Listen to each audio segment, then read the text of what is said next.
আজকে অভাবে পড়িয়া দেখেন আপনার আর ভাই নাই। অনেক সময় তো বর্তমানে মাও নাই, বাবাও নাই। মা বাবা বলেছে নিজেরটা নিজে কইরা খা।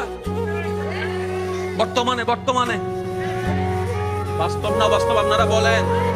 যে ছেলে কামাইতে পারে তারও আদর, তার বউরও আদর, তার ছেলে মেয়েরও আদর, নাতি নাতির বুকে টাইনা নাই। আর যে ছেলে সংসারে টাকা দিতে পারে না তারও দাম নাই, তার বউরও দাম নাই, এমনকি ছোট ছোট বাচ্চা নাতি নাতিরও দাম নাই। কথা বলেন ঠিক না?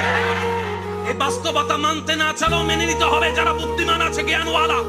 রব বলে যে দিলটা কাউকে দিস না যারা ভেঙে দিতে পারে, বরং দিলটা আমি রবের নামে ছেড়ে দে। আর আমি রব তেমন দয়াবান, পৃথিবীতে বাঙ্গা জিনিসের দাম থাকে না, কিন্তু তোর বাঙ্গা হৃদয়ের দাম তোর মার কাছে না থাকলে, বাবার কাছে না থাকলে, ভালোবাসার মানুষের কাছেও না থাকতে পারে, কিন্তু তোর বাঙ্গা হৃদয়ের দাম আমি রবের কাছে 24টা ঘন্টা আছে। সেজন্য দিলটা সবসময় দিতে হবে কাকে? একটু জোরে বলেন, আরো জোরে। বান্দা হিসেবে দিব আল্লাহকে, উম্মত হিসেবে দিব নবীকে।